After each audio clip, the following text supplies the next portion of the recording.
input my digital information through my digital input here. Digital out, digital in. So I'll put this in. This is my digital in source. This is coming from my CD player. Now you can also hook up an input source here for your right and your left mono, and this can also be a mic input. And here we use these 1/4-inch cables. See that? I have a foot switch here. I have my right, and of course my left. Make sure the cables are firmly in. Now here I have my output, which is my mono left and my right. But these two here give me my stereo outputs, which go to my playback system. You can also plug your headset in, a 1/4-inch cable, which goes right here. Make sure it's firmly in place. This way, when you play back on your headset, you're good to go.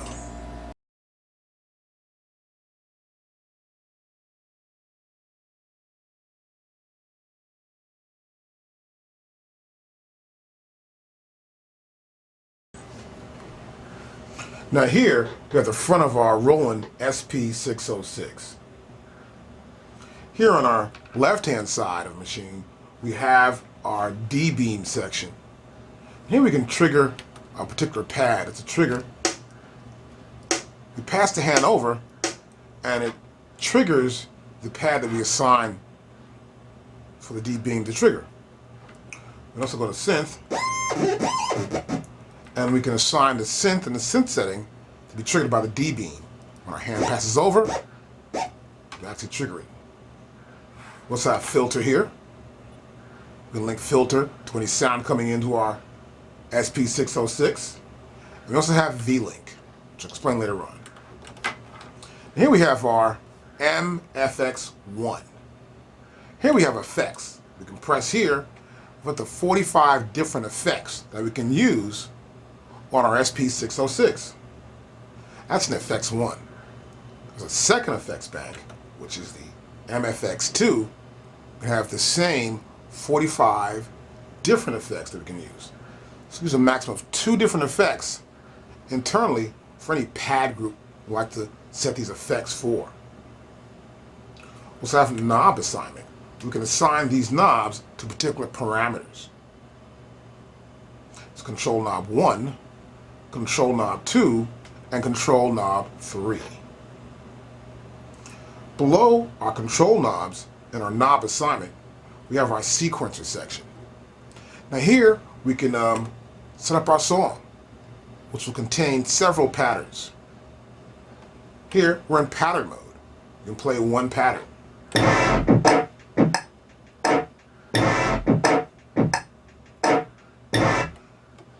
You can also select any one of these tracks within that pattern and turn off or on. We can go back to here. Put them on, see that? And over here's the metronome right now. And see they're blinking. So I can go back to on. That's not blinking. That one's on. How we control the audio is right here. We can control the audio level of our output of our SP606 right here. This other knob above that is for the audio input. And this is for our analog input in the front. Not the digital, but the analog input directly in the front, rather than the back of our SP606. Now also have this return to the top or undo button. This is our rewind, our fast forward to the next part of our sequence.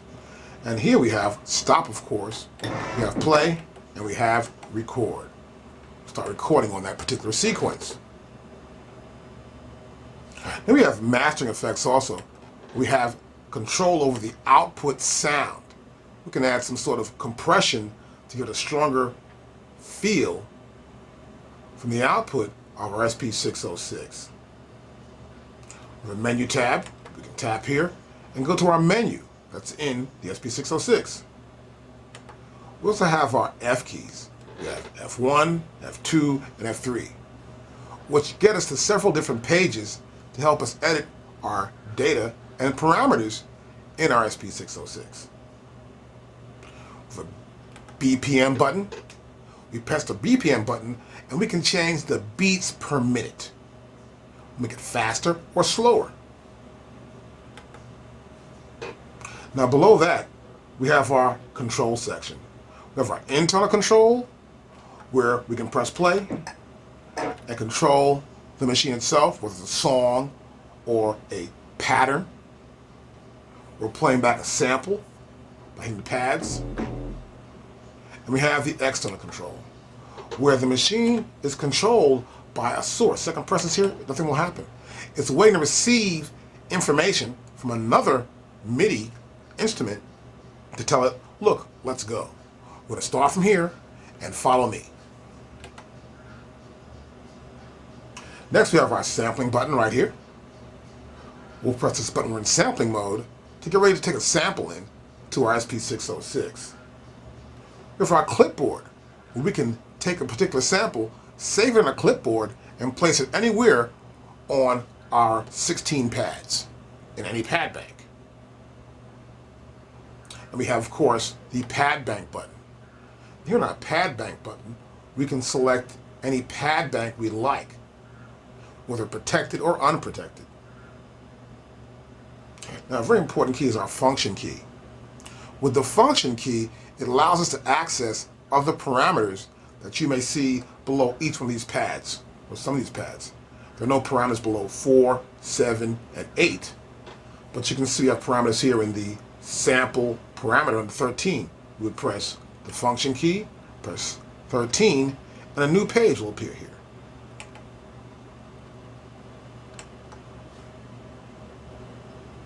Or we can press function and press pad, utility, and we'll see the utilities for the pad. Control velocity, sensitivity. So the function keys allow us to do many other things within our SP606. It helps us to get around the machine and get into other functions to edit data and parameters for samples, for pads, for our effects, whether MFX1 or MFX2, and mastering. Here's our input. We can play a CD, for example, and we can hear the input of it while we're hearing the track, or input of it when we're actually checking the input of an audio signal coming in. We plan to sample something. And it's a hold button. We also have here our exit. So we're in a parameter, we got something going on, we like what's happening. Okay, we're going to leave this external. Let's say we're going to go back to function. Here we're going to go to sample parameter function. We set our function in, and then it's okay, we're through. We'll exit that function. We're done. We can also go to parameter function. We find what we want to get, and we can enter the information. We'll enter that. We'll say yes, we want to keep that, and we will enter that data in. We'll press enter first, then we'll press exit. And the machine will say now processing, it will process, and we're right back where we started from. And we also have our cursor control center, which is right here. We can move the cursor up and down. Right there, see that? We move it up, down, left, and right. Or we can decrease the value or increase the value of that particular parameter for that section we're in on our SP606. And we can also change the value with our data wheel. Well, look, it's a great basic understanding. Let's get started. It's a great basic understanding. Let's get started and show you what this thing can do. Now, it's important to note when you turn off your SP606, make sure you hold the function button down and then press our exit or shutdown button. You'll see this page right here.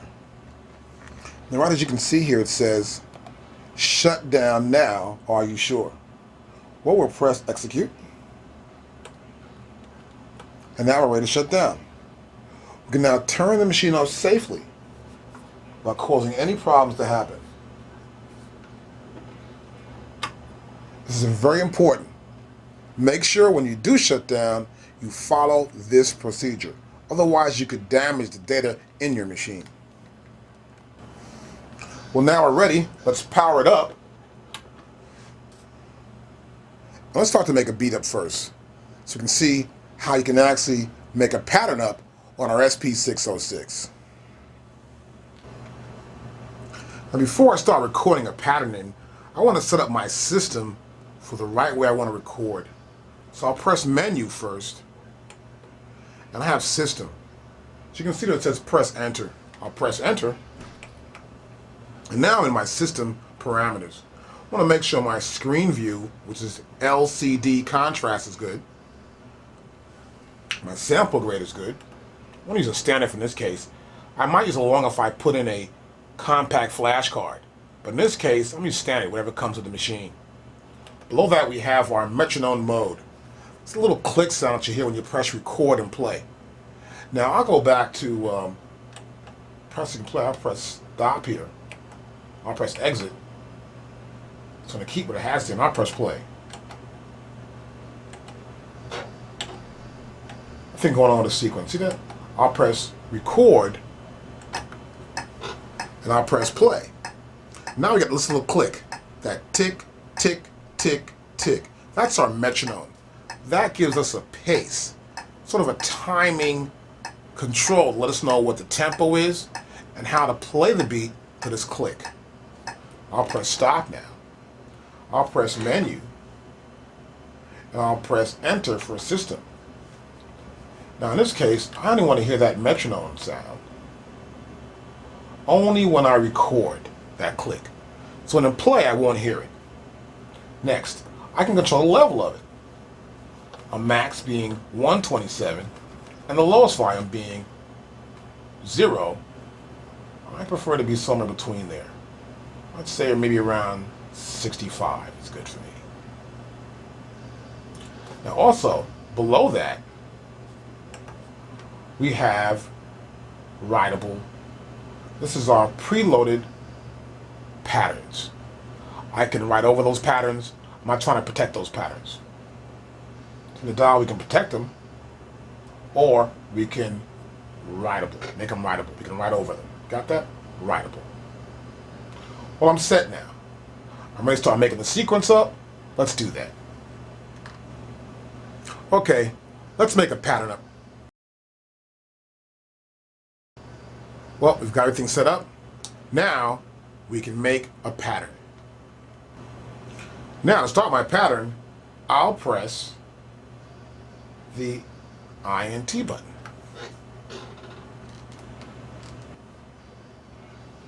Well, now I'm ready to record. First thing I'll do is I'll press this record button. Now you see here, as you can probably see on your machine, we have the real-time record that's blinking. We're going to use real-time record right now. So I'll press F1. And once I press F1, you can hear that metronome clicking. Now I have it set for, as you can see in the counting. My counting is set up for one measure. I'll hear this clicks go by like this.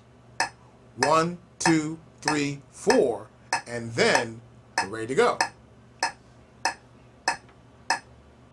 I'll press play here.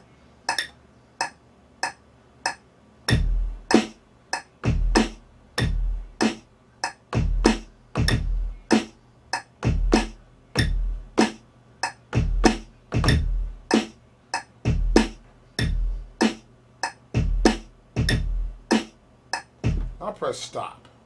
I'll press play.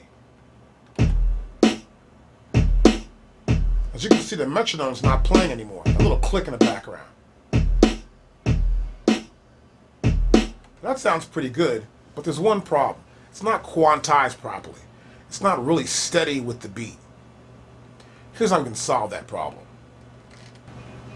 Now, First thing I'll do is I'll press my record button again. Then it says real time is blinking right here. I'll press F1. The metronome is going to trigger automatically, letting us know this is the tempo that we've already set up and ready to go. Now to fix the quantized value, to make sure it's going to be really in sync, I have to go back to my quantized resolution.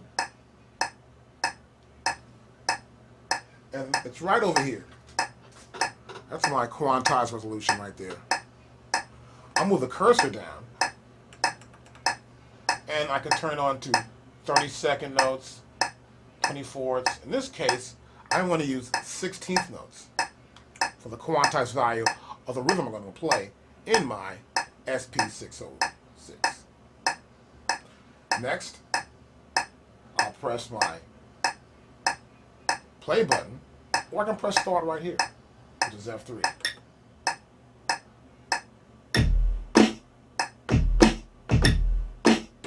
I'll start recording my beat once I start. Let's do that. I'll press record, F1, my metronome's running in time. Now, I'll press the start button here, F3, 2, 3, 4.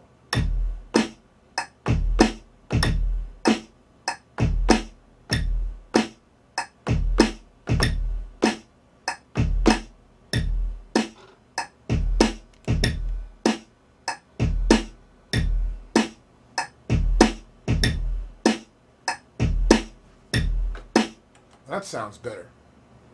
Now sometimes you want to add something to a track. I mean, let's kick and snare. So I want to add more to it.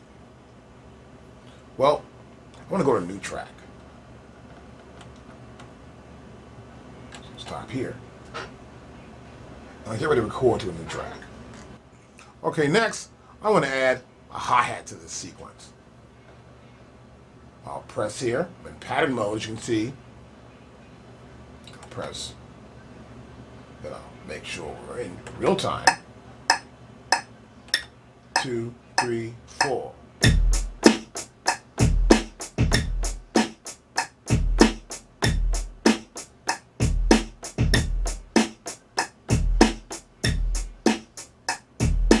You can hear the hi-hat is much more steadier after I stop playing it.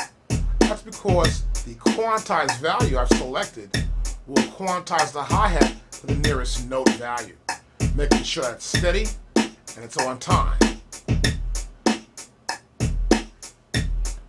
I'll press stop and I'll press play. No more metronome set.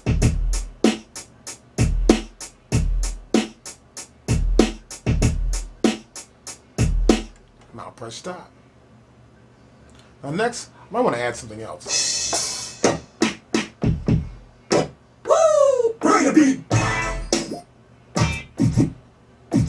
We'll try that. We'll go to pattern again. Right here in real time.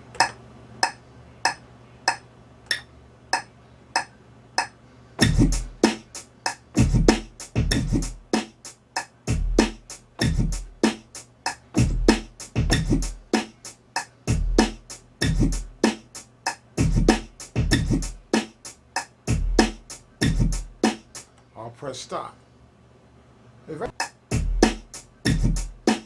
I'll press stop. Well, we got our pattern playing right here. I'll press play. Start from the top.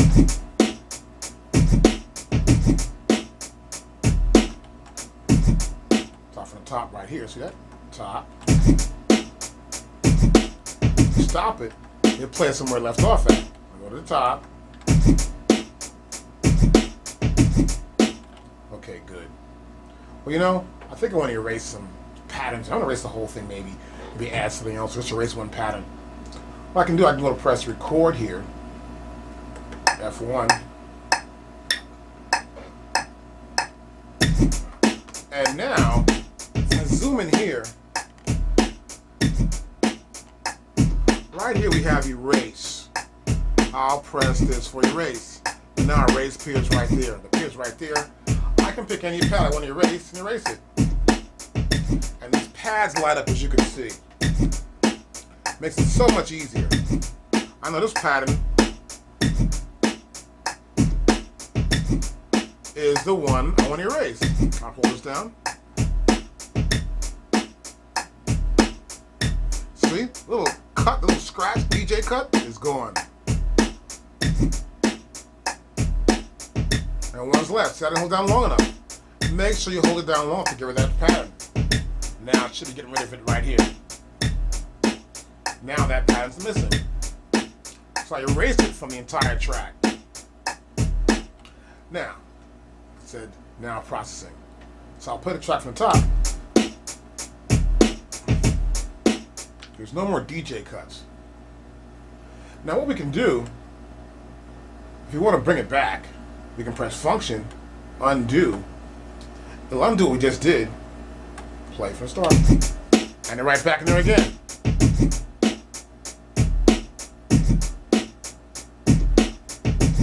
See? So we can compare what's happening. We can also redo what we just did.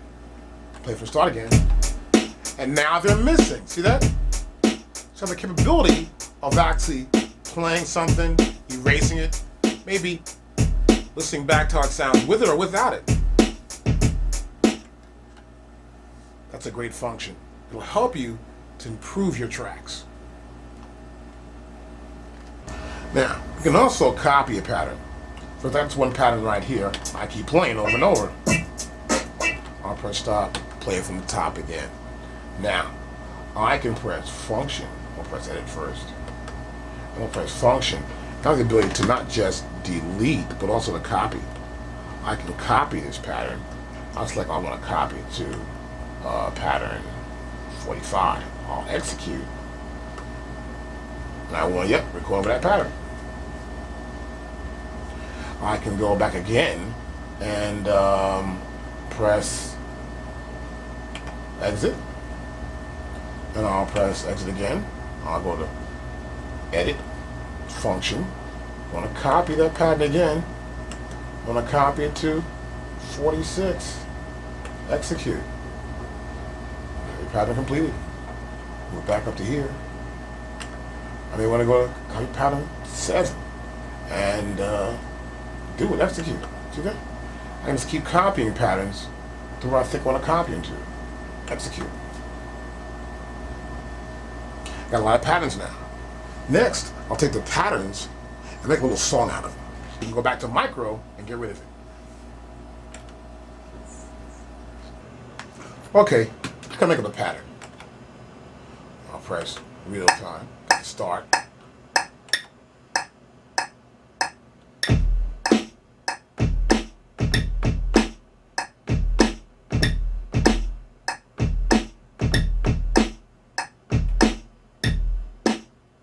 Got a pattern. I don't like it. I may want to get rid of it. Here's how we do it. First, we're going to press edit. F2. See that? Now, next I'll press function. See that? I can press delete as F1. It says there, pattern 50, PTN 050, pattern 50, delete. I can cancel or execute.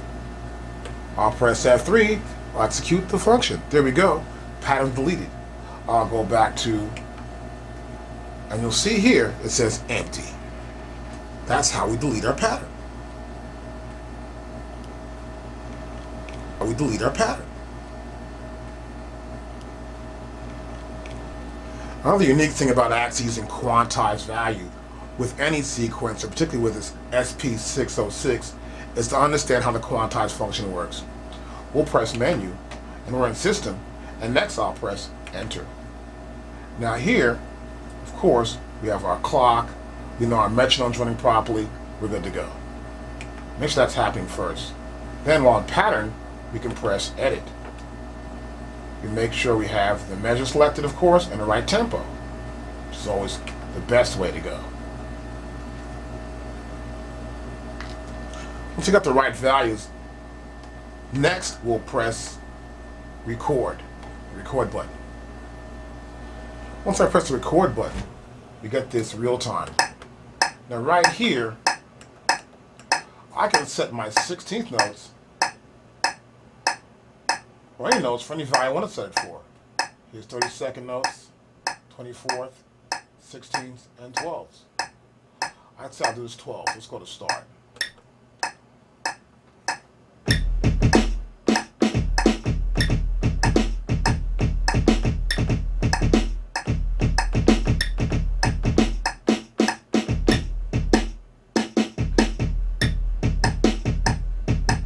See that? It didn't quantize properly because I'm not playing the right value for that particular quantize function. It's important for you to realize this, that you've got to understand how to use the quantize properly. So, in this case, I can erase that pattern, of course. I can go back to edit, I'll go back to function, and I'll press F1. I want to delete, press execute, and it's deleted. Always make sure that once we press our record button, which is right here, and we press the real time, it's got our quantize value. Make sure set the right quantize value. Move the cursor down here. We'll move it a little bit more, you can see it better. And now I can change my quantize value. 16ths or eighth notes, 1/6 or quarter notes. Now in this case, I'll use 16ths.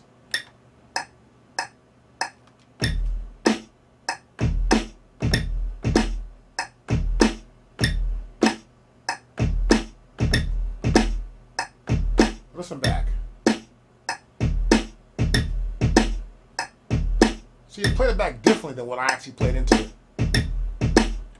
You saw that? That's because the quantized value is not proper for what I played. I can go back again. I'll press edit. I'll press function. I'll press delete. Delete that single pattern. It's gone. Now, I'll go back here to the regular empty pattern. I'll press that, and I'll press this here. And you've got to experiment and find out what the patterns are so you get an understanding of how to play that particular pattern you want to play. In this case, I'll play this as 24th notes, which is like a 16th note triplet. I'll press start.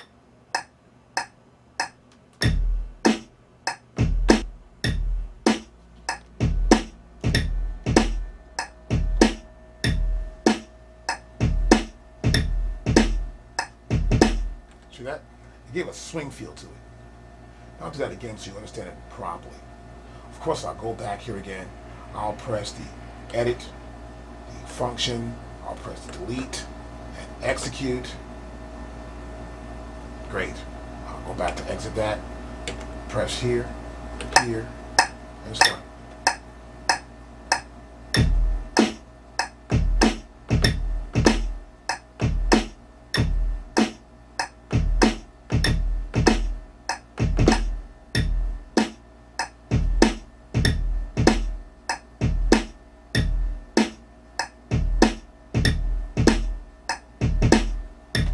See that? It played back what I played. It's important. That's a little swing feel that we used to use in the old days, like with Teddy Riley type style. So, it's important to understand how to use your quantized value on your SP606. It'll help you to improve your tracks. Now we can also, we'll play back the pattern right now. We can also micro edit. We can select any part of the pattern we want to get rid of. I'll press stop, and here I'll press F2. Press stop again. We'll go back here to our pattern. And we can edit this pattern. And we go to micro. After pressing F2, we press micro. Now here in micro, let me zoom in a little bit here. As you can probably see on your machine, we have micro right there. We can move our cursor buttons up and down, and we can access every little sound in there. See that? Go back a little bit more here, and you can see me hitting the cursor button. See this? Cursor button. So we can pick something we want to erase. We'll say, well, look, I want to erase that first thing. What is that? That's a hi-hat. Let's erase that. Press F2. That's erased. Next one is that's the bass drum is erased. Watch this. I can erase everything in the entire pattern. It's all gone. See that? We can erase our entire pattern, or we can erase one particular sound in that pattern using our micro erase. Now once that's done, we can press enter, exit, processing we're out of it. We'll press play. Nothing's there, it's empty. The sequence is blank. So we can edit our data, either erasing it in real time, or we can go back to micro and get rid of it.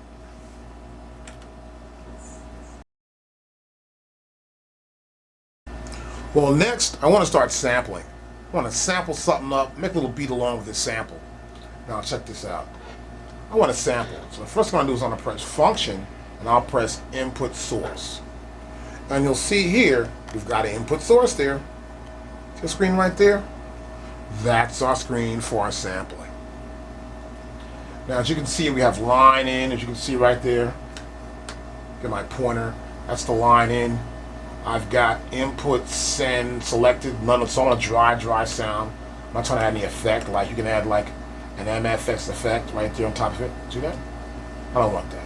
I don't want the MFX in there. Got a line in. I can do digital. Now in digital, as you saw before earlier, I put that cable in my digital input. I'm going to use digital from my actual CD source. Turn my CD on. And I'm going to go here and try to get this thing to do a digital output for me. Input actually into my SP606. Let's set that up right now. And before you start recording into your SP606, make sure your system's down here. You lower the level here. We don't want to blow any speakers in. So lower these levels here, lower this down. Make sure you got a good signal going in. Now, I'll press play on my CD player. And we can see the audio levels go. See that? The audio levels went up. See that? They're going up there, right there. See that? That's pretty cool. So we're setting ourselves up to get this input into our SP606. Now we can adjust the digital level right here. And you start bringing it all the way down now. As the sounds come in, they don't get any higher than right about there. See that? That's my input source. I'll press input source, and now we'll hear them. Turn this off. I don't hear anything at all. Now the sounds are going in. You see the sounds are going through there. See that? Put this on, and we've got our input source. We'll turn our level up here. Get a little louder. It's one of our Sample Kings loop beat CDs.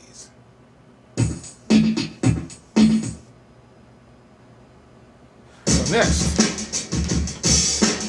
I'll press pause on my CD player. I think I'm about ready. That looks pretty good. Might go to 80 actually. And I'll set myself up to start recording a sample. Okay, now I've got my level set up, I've got my digital input, and I've got my digital in level, which is at 80 right there. Right over there is at 80, so we know that already. We'll press play on our little CD player. Got sound there. Now I'll press sampling. See there right there? Of course, a CD player. Sampling is blinking. So now I'll press F1, which corresponds to that. Let's zoom in so you can see this real carefully. Like, see that? I'll press F1, and there we go. I need to select the pad now. I want to select the bank first. Let's go to banks. See? We can select any bank of sounds we'd like to when recording a sequence, or we want to try to find a place to store our sample. So, I'll move my cursor down. I want to store it right here in 7. I'll pick the pad I want to store it on. Let's pick a pad out. Let's pick the one pad. See that they're all blinking Now I got that one pad I'm storing it at, which is that pad 1. You got that? That's important now. Once we press our pad, we got the right pad we want to store our sample on. You'll see this window right here. That's it right there. And we have the ability, see, pad 1. You go right here, and you can make it a mono left and right, or just a mono sample, or stereo. I'll make it stereo. We can use auto trigger too. That means the minute the sound comes on, it'll start sampling. I don't want that. I'll turn my CD player back on. Turn my sound back in. And now we see the VU meters right here on the side. See that? A little peak point right there on the top. See that on the top peak point? We don't want to have to do any of that. So now I'll pick a sample I want to use. Take it up a little bit.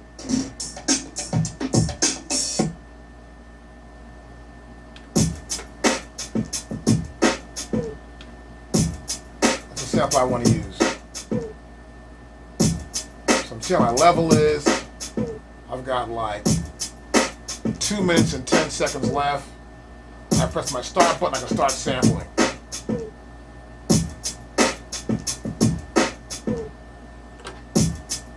Now I'll start sampling. Stop.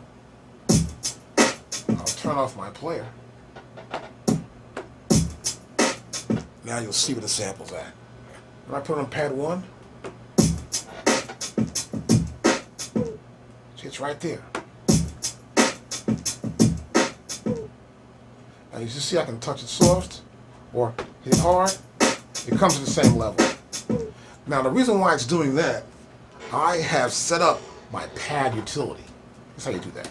We go to function, we go to pad utility right here. I'll zoom in, of course, so you can see what I'm doing. And here in pad utility, I have set the pad velocity to 127. That's the maximum velocity. That means every time I hit that pad, it's always going to be that loud. If I lower this, see the sound gets softer? I play it, turn it way up, hit the pad. I have my setting for my pad sensitivity set to medium. I can touch it hard or soft, it's still going to play that loud, that sample. That's very important. Okay?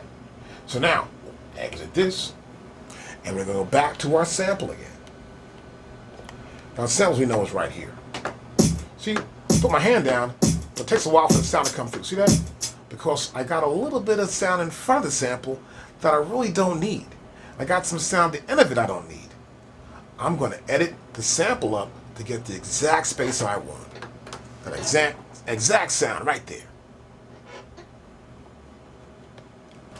Now, I want to start to edit my sample up. Here's how it works.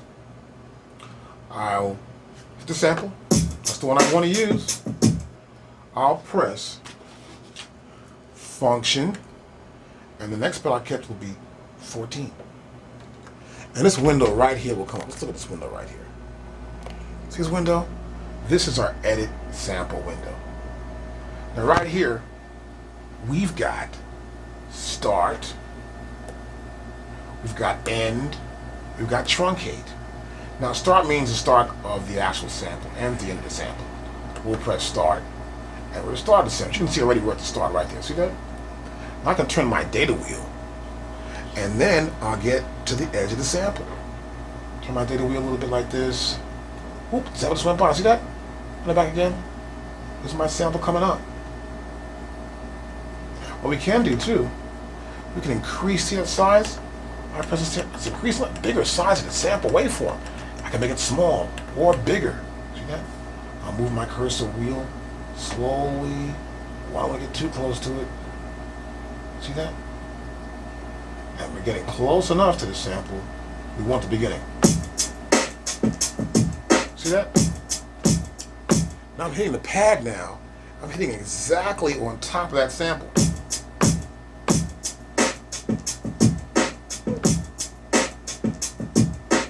So we want to edit our sample so we get the very proper beginning, the exact point where the beat starts at. Then we can actually stretch it out some more and move this cursor dial back a little bit more. See that? I stretch it out. See how I stretch it out? I can shrink it back in again, and it looks like it's so close to it, I can't tell where it's at. But if I shrink it out some more and stretch it out some more, I can get to see the exact beginning of this sample. I move my cursor exactly where I think it should be at, which is right there on the edge of the sample. I can widen it up some more. See that? Wow, look at that. You can see the beginning of this sample, right? See the beginning? That piece there is not really a sound, but right there is where it starts at. It's about right there. I'll say right here.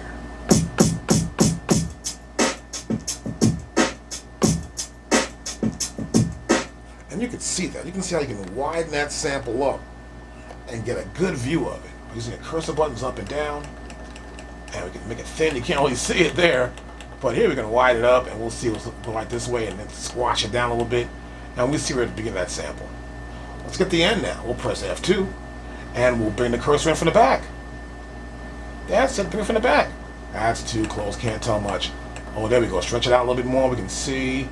Move our cursor to the very end of this sample, so we know where we're going to be at. That's the end right about there, I think. And now I'll press the sample.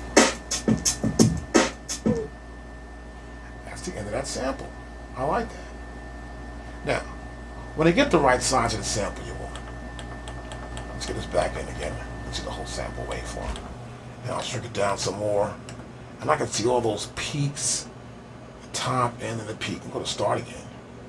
Here's the start point. And we can see our sample. We can now truncate our sample. What truncation does is it cuts our sample up to the right size. Now what happens here with our sample, this could be our sample right here. I can say, well, I don't want this piece, and I don't want that piece.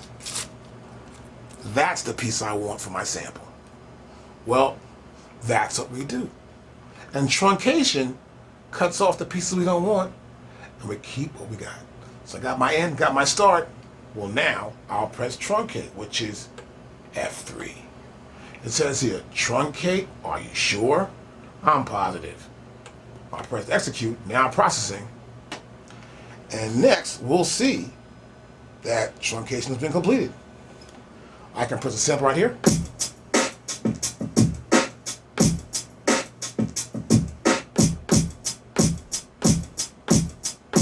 And I actually have the right sample size.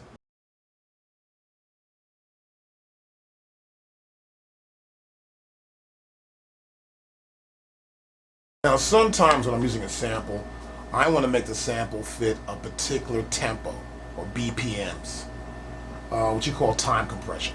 I want to keep the same pitch, just want to slow it down, you know what I mean? So, here's how you do it. With our SP606, we press function, we'll press 15 there, and now we have this BPM sync. Now I'll press, I want that pad one, you know what I mean? So, I'm going to go here, I'm going to type. It can be fixed or a sequence, which means always. And you can see here, we'll move in closer, you can see this really well. This is important to understand. Now right here, we can have it off. This means I'll hit the pad, and I'm going to have the same tempo that I was originally at. I can also go back here and go to always. See that? And now we're at always. So it'll always be the sequence tempo. Or I can select a specific fixed tempo, and this sample will play at that particular tempo. And I'll make sure I fix it that way to do it. But I don't want that. I want to make sure it's flexible. So I can just change it and it fits what I want it to fit. I'll press enter. And now it's processing. Okay, got my sample in here, of course, and now I'll hit it. See that? Wait a minute. I gotta hold it down. I don't want to hold it down. I want to play it and let it play out. I want to work here. Let's fix that. We're gonna press function, and we're gonna press pad 13. And that's our sample parameters. As you can see here from this window, We got our parameters right there. And the real deal here is that we got our trigger mode. See that? It's a trigger mode set to gate. We don't want that. We want to set it to shot. This way I hit it one time, it plays right through. We're going to press. There you go. That's what I want. That's one time. Right through. Now I can go to like alternate. See that? I can hit it, it plays. I can hit it, it stops. Hit it, it plays. Hit it, it stops. That's kind of cool. But I don't want to use that. I'm wasting my time for this particular sound I'm using and for the way I want to use it. I can also go down here to my assign. Let me show you this one right here. And this is the assign. See the assign right there?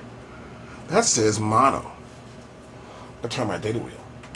Or, there you go, my increase or decrease. And watch this. It says poly. Now, move this back like this. Multiple times.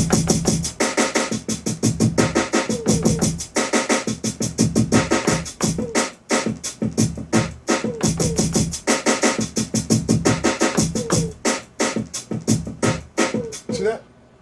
Kind of funky, right? I don't need all that though, not for this particular track. I just want to hit it one time and I got it going on. But you can use it any way you want to use it because the SP606 makes it that easy for you to flip that sample any way you want. Now we can also use a microphone. We're set up for us. I'll go back to the main screen actually see how I did this. And I'm going to set up a microphone. I've got a microphone right here. And I plugged it in right here in the back into the mic inline. Oops, that's going on here, the beam. Cut that off. And I've got it plugged in right there. You can record some vocals into this thing. It's really cool. So I can go back here, let's say for example, and I've got this microphone going on. I'll press function, source input right there. And now I can turn my level up right over here. And you can see right here it says microphone. And we'll pull it down a little closer. See it says microphone right there? That's really cool. See? And now I'm talking on the mic and you can hear it back. Now when we're ready to record, we can go to sample. And we'll press sampling right there. And we'll select the track to record it to, let's go a bank. Let's pick a new bank. Let's pick a bank number 7. Okay, I'll select that one right there to record to. That sounds good to me. And so, I'm gonna record right there. That pad bank's protected. See that? 4's protected. See that? Can't do that. So the bank again.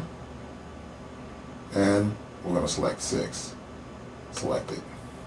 Now it's 6. I'll pick that one. Now we're ready to record there. See that? See my level going right there along with it? That's cool. We got a level going on right there with the track. So now, I can actually go, okay, let me start sampling maybe. We think, so let me do audio trigger action. Audio trigger, go back to here.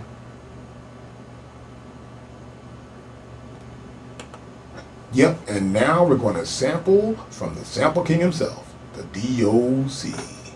Now I'll press stop. And we got a sample. Well, we hope we do. We got to go back to pattern and make sure we got it right.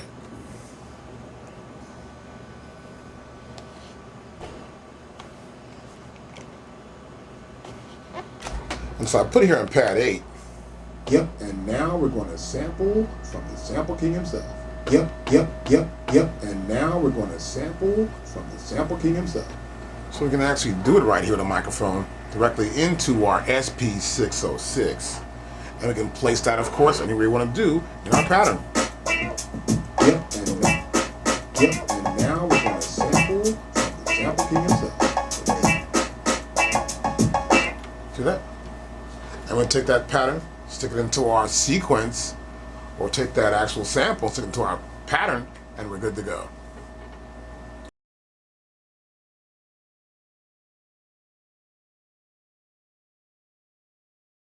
Now, we can also go back here to the main screen again. I'll press that button right there. We can also go back to sampling, press function, and so input source, and then you hear me right here. I'll turn this over this way.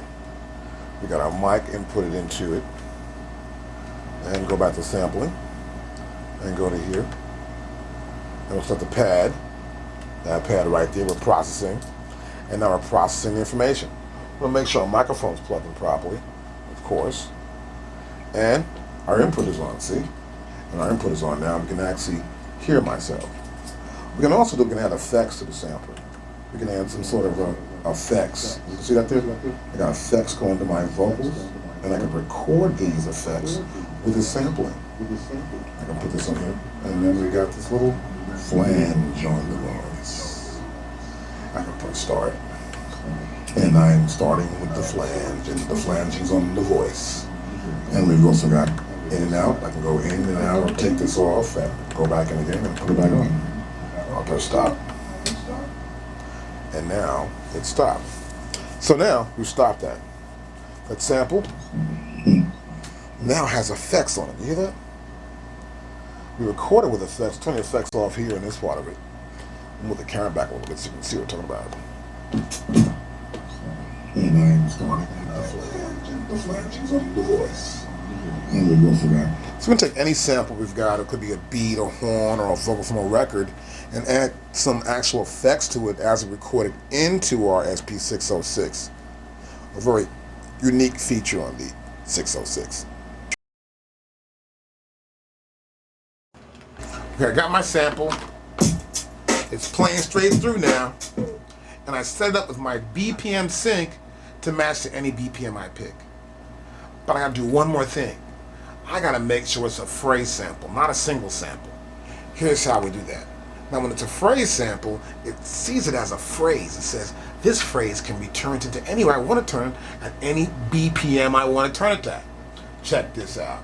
We're going to press, of course, function, sample parameters, and of course we've got the one-shot setup. That's a good thing. And we've got mount's a good thing here. And the play type, look at that. We'll turn the play type here to phrase. That's what we want to see. We'll press enter and press exit. It's now processing, and I think we're ready to go. So, what we're going to do here now, whoa, you see that? I got a new tempo. Look at this thing. I got a tempo here of 100. That beats faster than it was before. Did you see that? That's faster than it was before. Look at that. I just went phrase. That's what I did. Ooh, yeah. Ooh, that's funky. Check this out. Now, I'm going to go to here. I don't believe it did that. I'll press BPMs. I'll turn up a little more. Let's see if it really did that or not. I'm not too sure. I'll press enter. Okay, back to where I was at. Whoa, it did it. The beat is moving as fast as the BPMs. I like that feature. Now, I'll go back down here to 0. Okay, enter. We're in that point. And now we're at 100. I like that 100. Nice even number. Now, we can go back to what we did before. We can press record. We'll press record from the top. I got a track selected, track number 2. It's a brand new sequence. So, I think I'll select track number 1. Got my stuff set up here. Got my quantized value. See the quantized value? I'm going to hit that pad one time. So I set my quantized value to quarter note. I'm going to hit it once. I want to fall right dead on that one spot I want to hit it at, on the quarter note. Got me? I'm going to do like maybe a 4 measure. I think I'll keep it simple. I'll do a 2 measure pattern. I think 4 sounds good though. I think I'll keep it 4. I think I have an idea. I think I'll do the 4 and do something else with it. Now, I got my quantized value set. I know my samples right here. Got my 1 measure count. See that I can count it 2 measure counting or 1 measure counting. I'll go with a 1 measure counting. Start. 1, 2, 3, 4.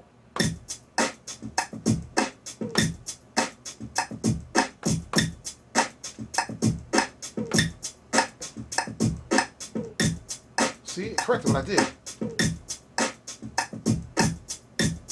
See, and I messed up. See that? Know your quantized value. That's very important. Well, we'll press function. We'll press undo. we'll undo the real-time record. You saw that, right? I did that on purpose so you can figure out what I'm doing. All right, here we go now. We'll press record. We're going to press here, real-time record. We'll press start. 2, 3, 4.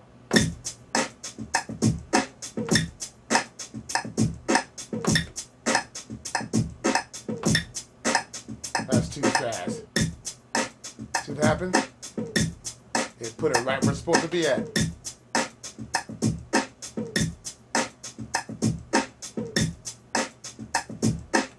So we can actually set it up, put it in, but my actual quantized resolve corrected if I put it in the wrong spot. That's very important. We got a sample in here, of course. Kind of a cool sample, right? But look, what we really want to do now is I want to chop that sample up. The chop function in our SP606. We'll press function, we'll press chop, and now we'll see the pads. We'll see the sample. Look at the sample.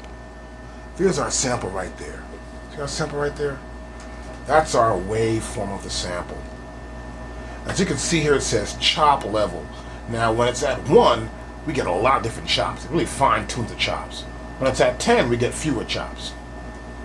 That's how it works. We'll do 1, also chop it. Let's press 3, we'll chop it. F3, now it's processing, and it's blinking, doing a whole bunch of blinking things there. Really cute thing. When it's through, we have, look at this, 1, 2, 3, 4, 5, 6, 7, 8, 9, 10, 11 different chops. That's 1.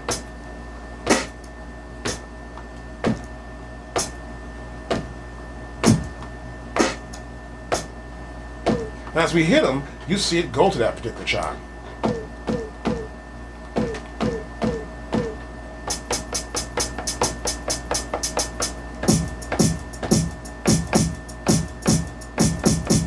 See that? It's a little chop right there. I'll hit a pad, it went to that chop right there. Hit a pad here, went to that chop right there. Now if I don't like it, you know what I could do? I could press undo. Undo's right there. Right there. Undo, back to the original sample. I can change the chop level. There you go. Maybe try like 3 this time. I'll press chop. Now processing. And the lights start blinking there. Now we got just 4.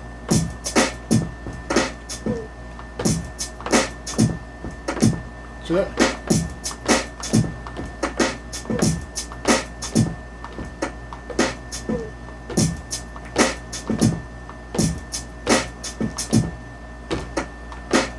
See that? And you can see each piece of the sample, the chops we have it here. Now the reason why I like to chop some samples up, because sometimes you never know what part you want to use. You may want to use the beginning or the end. You may chop it up and use one piece on top of the sample itself, along with that sample. This is a really cool feature we have here with our SP606. The ability to chop those samples up. So you may want to use the chops, or use the main sample, or use a piece. That's a bass drum to me. That's just noise. See that? Be part of a little song. It's a little piece you can use to make your production have that little funky flavor. Well, this is how you chop the sounds up. Use anything. Little record, vocals, anything. And once you get a chop you might like, you'll press execute. And then you pick out where you want to put it in the bank. In this case, I'll say bank 8. And I'll say write that chop, all those chops, these pads, all that same bank. I'll press write. And now it's processing. You can see those lights moving around there. And it's processing those sounds and put them in that same bank they should all be in. And it'll put them right there in bank number 8. So take your chops and make a whole bank out of them, a pad bank out of those particular chops you got there. And hey, use them any way you want to use them. And we got them.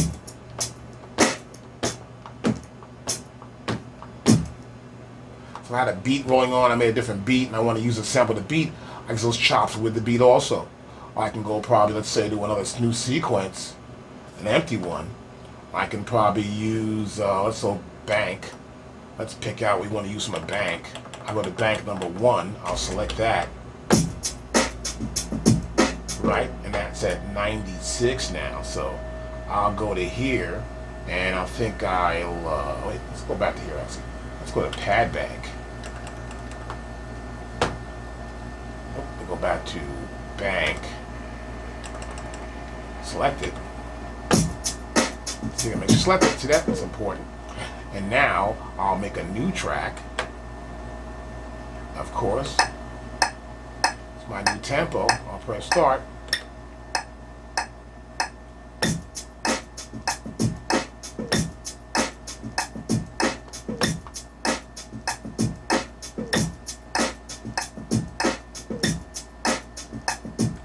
Now I'll rehearse. You have rehearse there.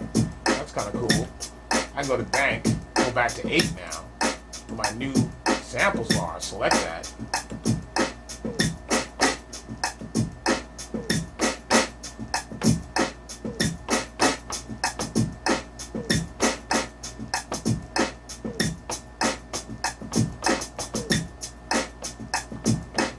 See, these little sounds I got here from the chop.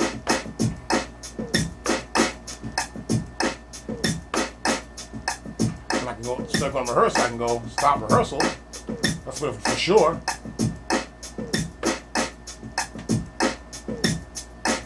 And again, back to rehearsal again.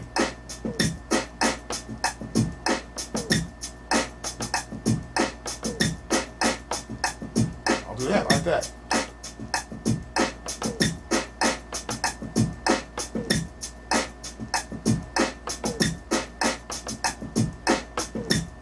See that?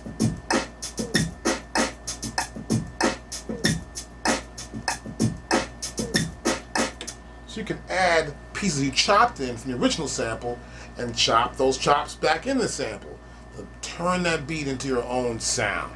A unique way to use your chop and your original sample. Okay, I've got my samples. I love my samples. I want to save them and keep them. Well, you got to save your data. That's important to do in any kind of music you're doing today, particularly today's machines. So, there's a compact flash card right here, and we stick it right in here. See this here? Make sure it's right, even level. Don't force it in. When I push it in, that little knob, the little thing comes out, come out there, push it back out, you're good to go. All right? But first, we'll look here at the top. Don't push it back out, because we're going to make sure we don't erase no data. We want to get this data cool. Okay, we'll close this. Unformatted, we understand that. Now we're going to press our function and then our card utility button. So we press function, and this pad's a card utility. See that there? And we're going to scroll down now. We'll use our cursor right here. And we want to make sure we format this card first. So, we'll press enter. Press F3 to format. All the data on the card will be lost. Are you sure? Well, the card's blank. I want to definitely format that card. Executing. That was quick, right? That was pretty fast. I like that. That cuts it back, saves you time. You can always format your disk first. Don't take your disk out of your SP606 until the power's off. You got that? Okay. Okay, now we've already formatted the card. That sounds good. We'll press exit, okay? We'll press function and card utility again. I want to back up and save the data. I'm going to do a backup save. See that? Now, in order to do the backup save, I'm going to press save. Now, I press save. We can save in 4 different backup areas you can see here. Press over, it's 2, it's 3, and it's 4. In this case, we'll use 1. I'll press execute. Now this will start to save all my data that's in the machine to that one card and then to the backup 1. See, it's still saving there. So it takes its time. It's going to save it out properly. It's now executing. Keep power on, it says right there. It's going to save the samples that I have in here, the patterns, the parameters where the patterns are. Everything I did is going to be saved to that simple 1 compact flash card. Now once I've backed up my data, I like to load it up to make sure I've got it there, because it's important. You don't want to lose what you just recorded. You want to make sure it's proper, and you make sure it loads up right. So I'll press function, I'll press 10, of course, card. I want to load the backup. I'll press load, F2, and I'll say load 1, sure, execute. And now it's loading up the backup data. It's very simple. So you want to first format that compact flash card. Next, you want to save a backup. Pick a backup area to save to, 1, 2, 3, or 4. Once it's been saved, then of course you want to check it and make sure it's right. It's important.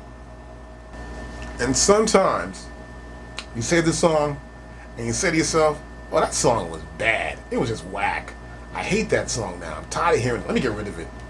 I'll press function. I'll press disk again. I'll go back here. I'll say delete it. Okay, I think it's right. Let's delete it. Okay. Do it. Load? Nah, cancel that. We want to delete it. Go right back there. Delete that backup data. We can press execute and delete the backup data. Very simple and to the point. Now we can also go back here to our menu right here.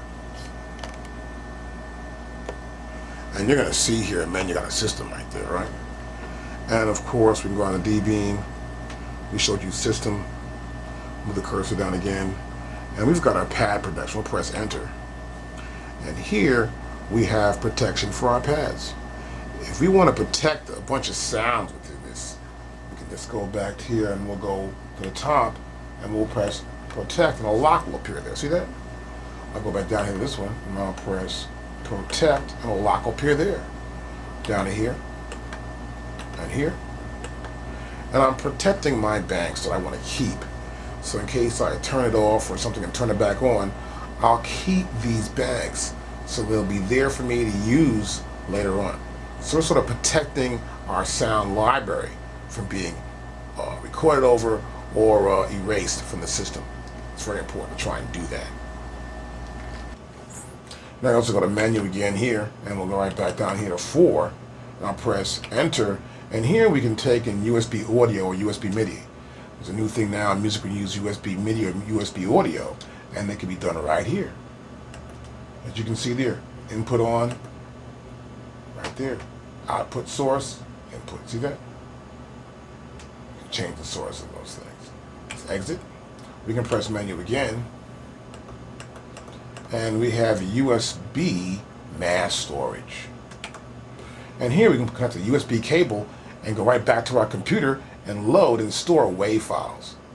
And put WAV files right back in on our SP606 and load them into banks and make up our own banks with these same sounds. We can exit that. We'll press menu and scroll back down again. And we can be in the master volume. Let's press enter. And we can change the master volume. We can press play, and I can change this master volume any way I want to change it. I can bring it down. See? My master volume is controlled right there in my SP606. And we can press enter and exit and right back to where we started from our pattern play mode. Now sometimes I'm making a beat up and I don't exactly know what I'm gonna do. I'm not too sure. What am I gonna do? I don't know. Hey, what am I gonna do? I have no idea. What I'll do sometimes is I go to record, of course, play, start. I'll press F2 just to rehearse. Final sound.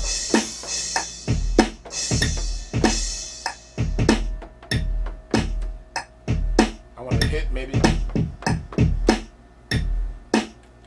And that way I can rehearse before I actually record something into the pattern.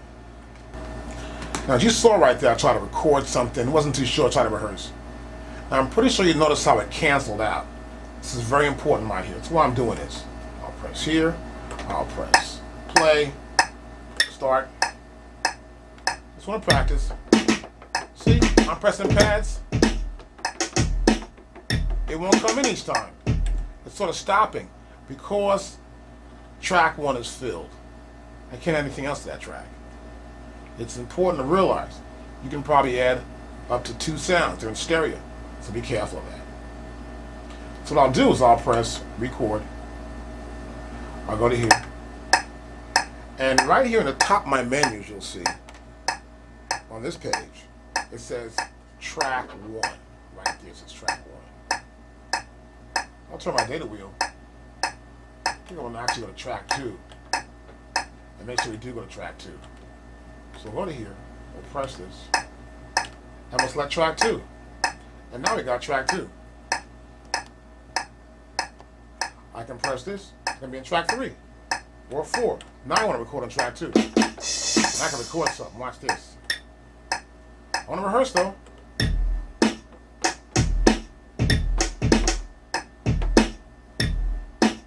See, it's still cutting off. We have too many sounds. So it's important to realize that you are limited by the amount of sounds you can actually have with our SP606 in stereo. Make sure you plan your sounds out properly. You can up to 8 sounds. But you're going to make sure you probably put 2 on each pad. That makes it, or each track rather, makes it much easier for you to get around and to add as many notes as possible. This way you can make a much more diverse pattern. Like the patterns you hear that are actually the patterns they have in the machine. And some of our preset patterns, for example, right here. You hear this part's going out here, and we'll have, let's say, this one part here playing. This is kick drum. One part is on that track. There's 2 sounds on that track. Snare hits. Hi-hats on that one track right there. Turn that off, turn this track on. And we didn't hear anything on that track at all, do we? I don't hear anything yet. But it could be a long sequence. But it really isn't, just a 4-bar sequence. So, be careful about the amount of sounds you use within your sequence. It's very important. Otherwise, they'll cancel out, and you won't have the right amount of sounds that you need for the full polyphony of the machine.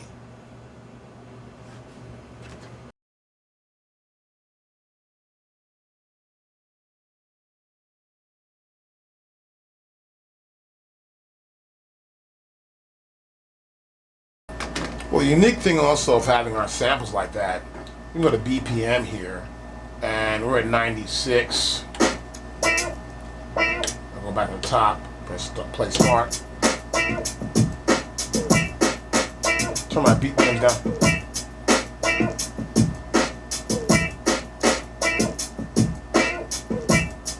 So we got little samples, little chop pieces in this little part here.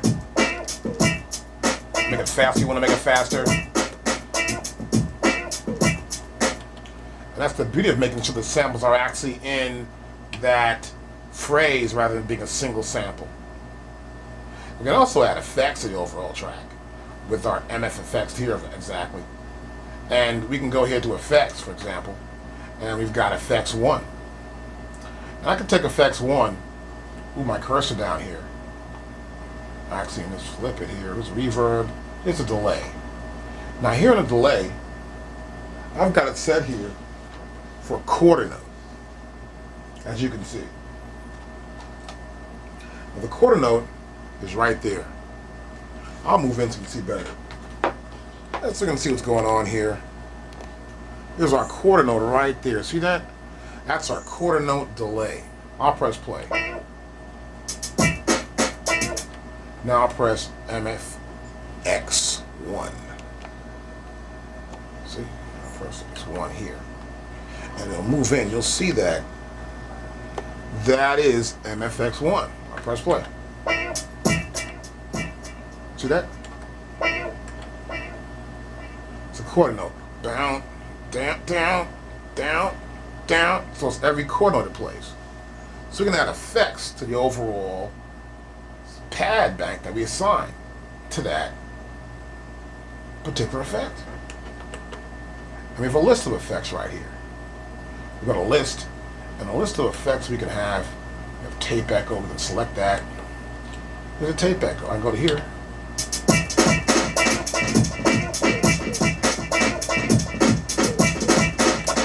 And we go back to delay.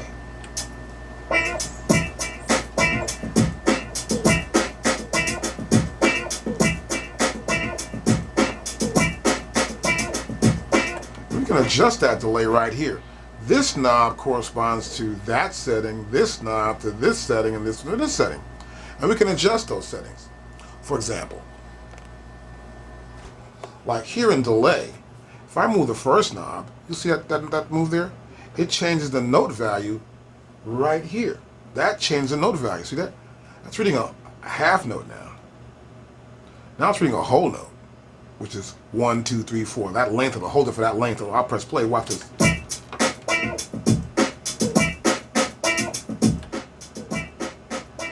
See? Now stop it again. Now I'll move it back now, and now we'll use a half note. Top again, and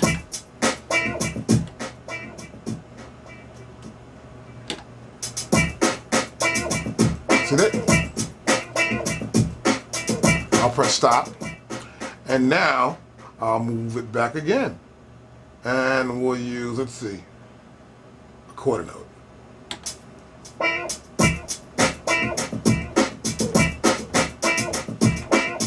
See that? I'll turn it back in. We can go back to an eighth note.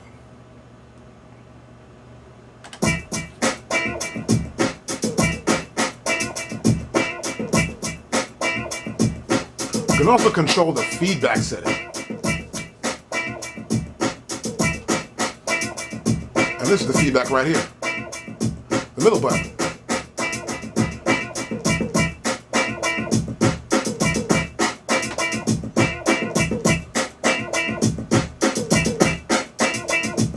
We also got the, see that? That's dry, nothing at all. And now I'm putting adding more to it. That's the effect level. This is the effect level, this is the feedback, this is the dry. And they correspond to the same knobs right here. I'll turn that one off. That's effect. How it normally sounds.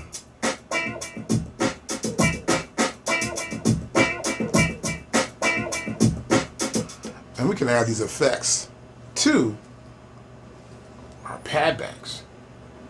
We can have two effects. I can press here for two, and now we have two. I'll zoom in here a little closer. You'll see it says MFX2. I can press 1, and it says MFX1. See? When I press 2, it's 2. Take off that and press 1, put 1 back on, I'm on 1. So be sure of where you are when you are using your effects, your MFX effects. Now here I can put this flanger on. Now listen to it.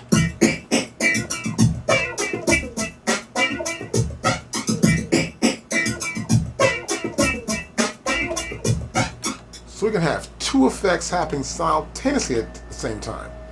That's two effects. That's MFX1 and MFX2.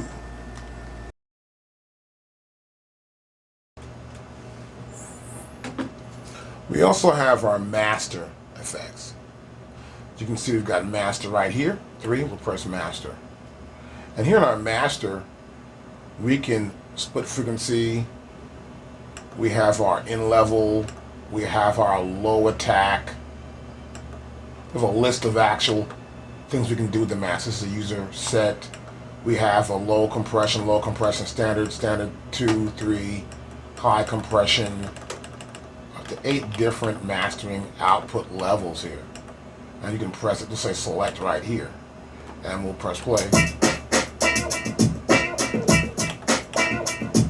Turn the effect off there. You get more of this here.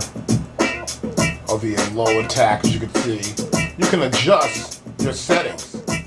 We can get a low release. We get a threshold level. And we can write that. It's okay, stop. You may want to write that to it for those parameters. We'll press execute. And we'll play it back. We'll play it back here and see what we got here. Move this camera around so we get a little better view. That's a little better right there. Yeah. And you'll see, we'll press play. So here a little lower, more lower overall threshold, low attack. And we can say, okay, we don't want that. We'll go to here, we'll go to a list of stuff, and we'll select this. So we can adjust our output and make sure the mastering out has a good, strong, steady feel to it. And we can even do the in-level dB here.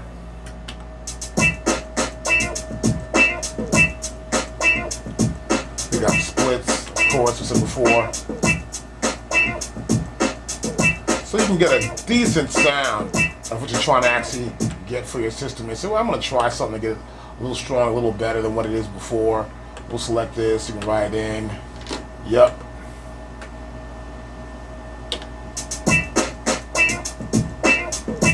And we get our mastering effects locked into our system.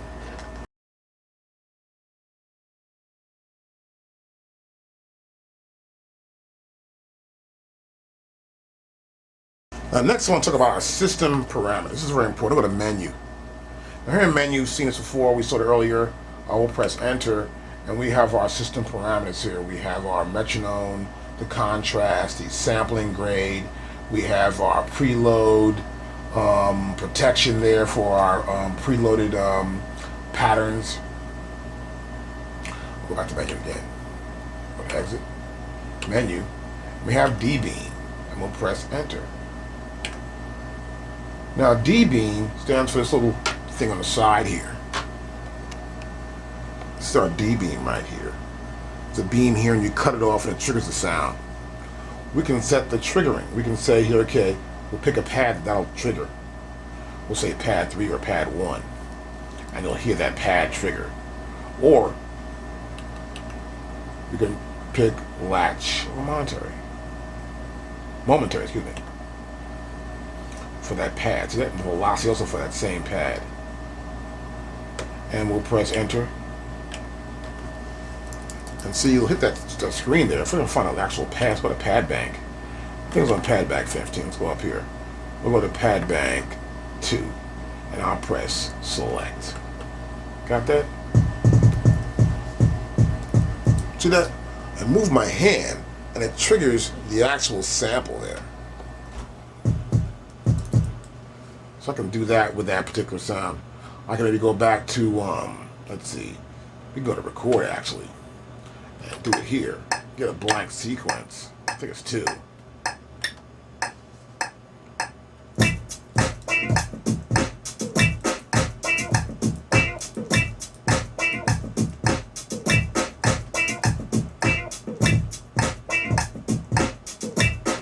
So that's kind of out of sync there, but we can actually trigger the sound within the sequence. I don't like it, so I'll press function undo, of course, and we'll undo what we just did. Go back to top. That's out. Okay, so we're in pattern mode. We can go press our song in the sequences section, song button right there. And now we're in song mode. Now in song mode, we can select several patterns to make up one song. We'll press the record button, and as you can see there, it says empty right there. And I can turn the data wheel and select the pattern I want to put there. We'll say pattern 44. I can press this button here and go to the next pattern. And I may want to put pattern 45 there, the next pattern. Go to here, next pattern, I can put, let's say, 46. Go to here again, next pattern, select the pattern you want to put, anywhere you want to put in this song, and you're good to go. 47. And we'll select that one. That's good. Now I can go back to the song again. Here, I can press enter and see the list. And you also set the list out and pick what I want to pick, which pattern from which list. And say, okay, it's a list of patterns I have. I can pick that out. I can say select it, and I'm in. We'll exit that, exit this. And of course, we're here in song. We'll press stop, and the process is done. And we're still hearing songs you can see right there. And we'll list the songs too. You go to list right there. See that? I can exit that, of course. And we'll press play. Now it's playing from the top of the song.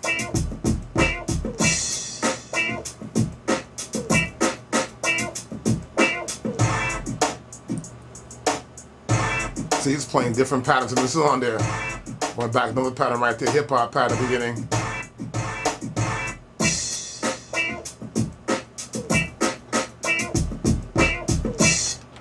And it can play those patterns.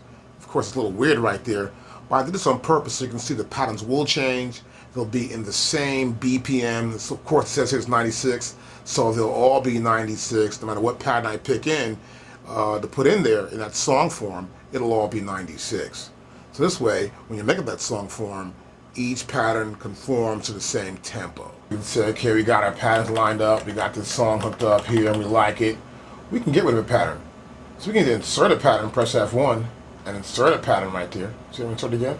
Insert again right there. See, I'm inserting patterns? Or I can go back here and say, oh, I'll select a different pattern. This one here, delete that pattern. And so we can delete, and we can insert patterns right into the song if we'd like to. As you can see right there. I can go up here again and press insert. I'm inserting a step. Insert again another step. See that? I can keep inserting whatever I want to insert within the song form.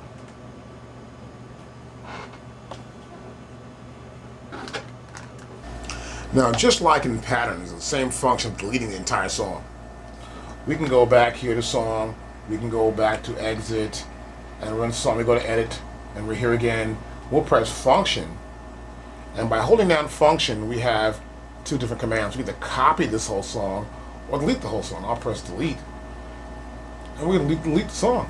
I'll go to here, press execute, and the song has been deleted. So that's somewhat the same way as pattern mode does, except we can actually just add patterns in. We're not making up sequences, or patterns rather. We're taking patterns and putting them into a whole sequence, which is actually called a song.